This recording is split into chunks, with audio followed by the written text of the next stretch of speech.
Bonjour à tous, aujourd'hui je vais vous présenter la recette pour réaliser de la gelée de cerises. J'ai déjà fait des confitures. Comme j'ai réalisé de la gelée de groseille, j'ai eu envie de tenter la préparation de gelée de cerises. La première chose à faire, donc, c'est d'équeuter les cerises et de les laver. Donc là, elles ont été rincées plusieurs fois. Et avant de les cuisiner, eh bien, je vais donc les faire bouillir 3 fois en les refroidissant à chaque étape d'ébouillantage. Allons-y.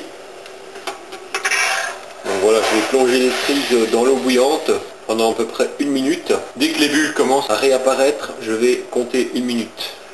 Voilà, la première minute est passée, je vais goûter les cerises.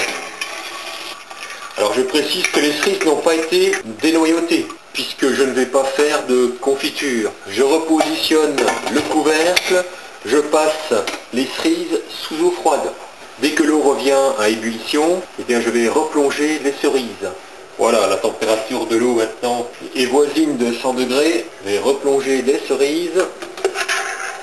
Je veille bien à ce qu'elles soient bien recouvertes d'eau. Voilà, donc là je compte à nouveau, j'agite un petit peu le panier pour bien répartir l'eau chaude entre les cerises. Voilà, dès que je vois à nouveau les bulles apparaître, je compte 1 minute. Voilà, donc le troisième passage. Au total, j'ai bouillanté les cerises 3 fois 1 bonne minute. Voilà, la troisième étape d'ébouillantage est terminée. Et maintenant, je vais encore passer les cerises sous eau froide et puis je vais les laisser égoutter. Une fois les cerises égouttées, je vais les placer dans la cocotte qui va me servir de marmite de cuisson. Ensuite, je vais ajouter de l'eau, donc de l'eau de source. Presque à fleur. Il faut savoir que plus on va mettre d'eau, plus il faudra de temps pour évaporer l'excédent d'eau avant d'avoir la gélification. Donc maintenant je vais porter la compotée de fruits à ébullition, à feu moyen, donc pas à feu vif, à feu moyen, voilà, gentiment. Et je recouvre avec le couvercle. Pendant ce temps, je vais stériliser les bocaux, donc avec la technique que j'avais déjà présentée dans une vidéo précédente. La compotée commence à bouillir, donc maintenant je vais la laisser cuire à feu doux. Et je vais commencer à écraser les baies pour en extraire le maximum de jus. Donc avec un petit peu de patience, on y arrive. Je vais poursuivre l'ébullition encore pendant environ 15 minutes. Voilà, tous les jus ont vraiment été extraits maintenant, la pulpe est bien broyée, on aperçoit même les noyaux. Il n'a pas été nécessaire de dénoyauter les cerises, puisque de toute façon, la pulpe va être filtrée pour en extraire le jus. Voilà, donc maintenant je laisse cuire cette compotée encore 15-20 minutes. Donc à feu doux. Pour ce quart d'heure, j'ai changé de bec, j'ai placé la cocotte sur le petit bec, à feu doux. Voilà, donc le quart d'heure, 20 minutes est passé, et maintenant je vais donc procéder à la filtration de la compotée. Donc sur un récipient, j'ai posé un panier de stérilisation sur lequel j'ai disposé donc un sac en coton ou en toile de lin. Voilà, donc un sachet de filtration. Je vais maintenant verser la préparation dans le sac.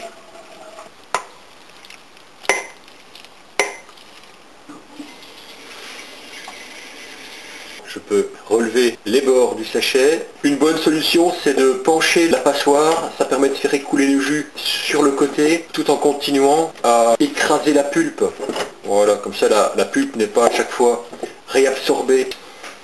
Alors, on peut commencer maintenant à imprimer un mouvement de torsion du sac.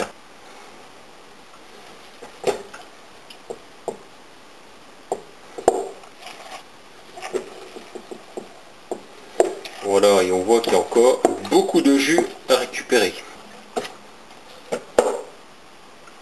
Alors au bout d'un certain temps, donc on n'obtient plus qu'un saucisson de noyaux. Force de presser en malaxant en même temps le sac qui est en coton, j'ai l'étiquette ici. Donc on n'obtient plus qu'une purée maintenant de noyaux. Il suffit de retourner le sac pour en extraire la pulpe.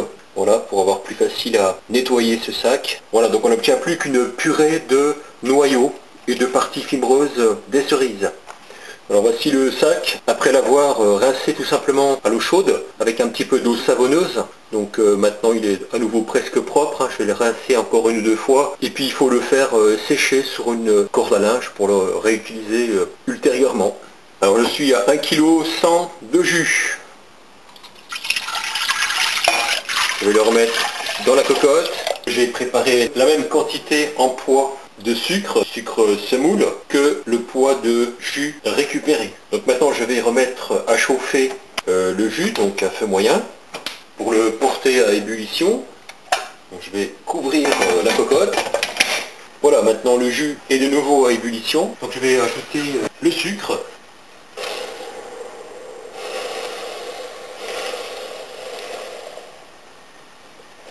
On sait que le sucre se dissout beaucoup mieux dans une solution chaude. Donc là, le sucre va rapidement se dissoudre. Voilà, donc tout le sucre est maintenant déjà dissous. Alors je vais laisser remonter encore à ébullition. Je vais laisser la cocotte ouverte pour contrôler l'évolution de la cuisson. Le sirop de cerise qui commence maintenant à entrer à ébullition. On mélange donc de temps en temps, de temps à autre. Voilà, pour éviter que du sucre n'adhère au fond de la cocotte. On laisse bouillir jusqu'à l'apparition d'une écume mousseuse. Donc là je suis à feu doux, feu moyen. Au bout de 10-15 minutes d'ébullition, on va commencer maintenant à vérifier l'apparition du fil sur la cuillère. Donc vérifier que lorsque la goutte s'écoule, vérifier qu'il n'y a pas de formation d'un fil. Ce qui veut signifier que la concentration en sucre est maintenant suffisante pour former un sirop qui va donc rapidement cristalliser. Donc là pour l'instant c'est pas encore le cas. On voit que la goutte se forme, mais hop, elle ne forme pas encore de fil. Donc c'est encore un petit peu tôt, on laisse cuire. Voilà, donc là j'ai l'impression que la goutte commence à s'épaissir. On n'a pas encore le fil, mais c'est pour bientôt, dans quelques minutes, ou plus 5-10 minutes. À ce stade-là, surveillez plus régulièrement. Au fur et à mesure que le sirop se refroidit, on voit que cette goutte commence à se former. Qu'est-ce qu'elle va faire? Est-ce qu'elle va tomber ou pas? Voilà. Toujours pas de fil. Voilà, donc là, dès que je commence à mélanger la préparation, on obtient directement une mousse très vive. Donc là, c'est probablement le signe que j'approche de la phase de gélification. Donc je vais vérifier ce que ça donne maintenant sur la cuillère. Alors je sors la cuillère, je fais 2-3 tours à l'extérieur de la cocotte, et puis je reviens pour laisser décanter une goutte. Ça commence très légèrement. On a bien cette mousse qui se forme. Et maintenant, si je prends un petit peu de sirop sur la cuillère, je fais 2-3 tours en dehors du feu. Ici maintenant, je positionne ma cuillère comme ceci pour faire décanter le sirop. On aperçoit le fil, donc c'est bon. Maintenant, je peux donc verser le sirop et on peut arrêter la cuisson.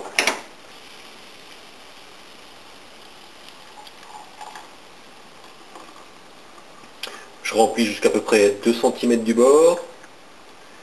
Voilà. Je referme aussitôt avec la capsule.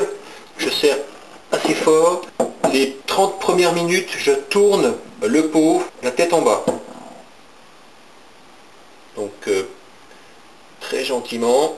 Je retourne très gentiment le bocal, le pot de confiture, la tête en bas. Pour bien mettre la chaleur en contact avec le couvercle. Allez, presque 4 pots. Alors évidemment, puisqu'il existe de la grenadine, eh bien je m'étais dit, est-ce qu'il existe un mot pour désigner le sirop de cerise? Bah je vais l'appeler tout simplement la cerisine, c'est pas bien compliqué. Donc je me suis dit que la cerisine pourrait oui, la cerisine, c'est bien, hein. La cerisine, cerisine, voilà. Bah, pour préparer la boisson fraîche, donc à base de sirop de cerise, j'ai pris une bouteille de 75 centilitres, ce qui représente 750 millilitres. Je vais y placer donc un entonnoir. Voilà. J'ai calculé que je devais à peu près mettre 4 cm de hauteur pour avoir une boisson sucrée à point. Donc je vais voir ce à quoi ça correspond en volume. Donc là j'ai préparé 75 millilitres de sirop. Je vais voir jusqu'où va monter le sirop. Je pense que c'est à peu près ça. Donc à peu près 10% de sirop pour 90% d'eau. Donc là je prends de l'eau de source, de l'eau fraîche. Je vais donc en profiter pour rincer l'entonnoir et rincer le récipient.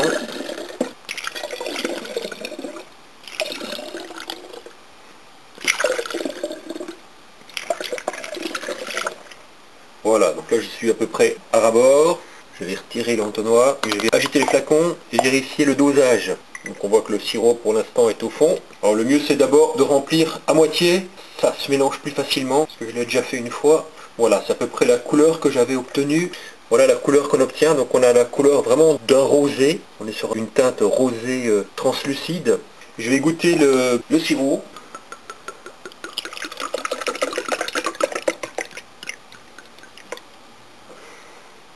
Alors je vais goûter. Oui, c'est bien ça. Donc calculer 10% en volume de sirop pour 90% d'eau. Finalement, cette recette m'a donné une gelée plus liquide, mais en même temps, ça m'a permis de pouvoir préparer du sirop de cerise. Donc maintenant, ce que je vais faire également, c'est voir si je peux rattraper la viscosité des autres pots de gelée de cerise. Je vais en prendre deux. Et je vais donc les mettre à chauffer à nouveau, donc je vais vider les deux pots. Et au contenu de ces deux pots, je vais y ajouter donc l'équivalent d'un jus de citron. Alors je vais introduire la pulpe et je vais introduire également les pépins. Par contre, quand je vais verser la gelée dans les pots, eh bien je vais la filtrer pour récupérer les morceaux de pulpe et pour récupérer les pépins. Alors voici les 4 pots que j'avais préparés donc avec la gelée de cerise. Et on voit donc que la consistance est encore très sirupeuse, hein. Donc voilà, on voit que c'est pas de la gelée, c'est du sirop. C'est ce qui m'a donné l'idée de l'utiliser pour faire des boissons rafraîchissantes. Donc je vais garder ce pot là, plus le deuxième pot ici, pour conserver du sirop à cerisine. Voilà, donc maintenant par contre je vais récupérer le sirop donc, de ces deux pots-ci, que je vais donc remettre à chauffer, et je vais préparer également le jus d'un citron, donc que j'ai coupé en deux, avec les pépins et avec le maximum du mésocarpe en fait, hein. Donc c'est très important parce que c'est ce qui renferme la pectine du fruit qui va former la gelée. Voilà, donc là on voit bien que j'ai pratiquement vidé tout le jus plus la chair du fruit, excepté l'écorce et le zeste. Voilà, donc maintenant je peux reverser donc le sirop. On voit bien la consistance sirupeuse, hein, et je peux porter à ébullition à feu moyen. Je peux même quasiment mettre déjà la pectine dedans. Voilà, on mélange tout de suite. Donc pour bien mettre en contact donc la gelée avec le jus de citron. Voilà, et bien sûr tous les résidus vont être filtrés. Donc pour 500 g de fruits, comptez le jus d'un citron. Je vais laisser infuser. Voilà, donc juste porter à gros bouillon. Donc on va voir si maintenant le fait d'avoir ajouté le jus de citron permet de rattraper une confiture de gelée trop liquide. La préparation est en train de commencer à bouillir, c'est pas la peine de laisser bouillir trop longtemps. La concentration en sucre était juste bonne, hein, donc faut pas perdre trop d'eau non plus. Comme j'ai rajouté forcément de l'eau avec le citron, bien forcément j'ai un peu plus d'eau maintenant qui peut entraîner un retard du filage. Je vais laisser cuire un peu plus alors. Voilà, donc j'ai laissé cuire 5 minutes. Maintenant je vais procéder à la filtration sur le bocal. Je vais presser un petit peu. C'est presque du citron confit là. Maintenant j'aurai moins de pulpe. J'essuie le filetage pour la capsule. Je referme. Toujours retourner hein, pour optimiser la stérilisation pendant à peu près 10-15 minutes. Malgré le fait d'avoir ajouté le jus de citron, je me retrouve avec un petit peu moins de gelée. Dans un quart d'heure, Je vais retourner les pots et on va bien voir s'il y a eu une modification de la consistance de la gelée, puisque j'ai toujours une référence ici avec un pot qui n'a pas eu de jus de citron. Donc je reprends maintenant les pots que j'ai préparés donc hier. Malgré le fait d'avoir ajouté un jus de citron, la gelée est quand même relativement liquide. Voilà, ça descend quand même. Ça ressemble à du sirop très épais. Mais ce que j'ai pu constater, donc comparativement à un bocal de gelée de cerise qui n'a pas reçu de jus de citron, eh bien, je dirais que c'est encore plus liquide. Donc là, on a vraiment la consistance d'un sirop pour faire des boissons rafraîchissantes. En une seconde, ça descend de 2 cm. Ici, en une seconde, je dirais que ça descend d'1 cm maxi. C'est plus épais quand même. Pour obtenir de la gelée de cerise, c'est beaucoup plus difficile. Donc je pense qu'il faudrait ajouter à ce moment-là soit de la pectine ou de l'agar-agar, des gélifiants végétaux en fait, pour augmenter la consistance des gelées de cerise, parce qu'on ne peut pas non plus ajouter indéfiniment des extraits de citron, sinon ça va être beaucoup trop acide, et sachant déjà que les griottes et les amarelles sont déjà des cerises qui ont une touche relativement acidulée. Donc j'espère que cette petite vidéo vous a plu, et donc moi je vous dis donc à très bientôt pour de prochaines vidéos.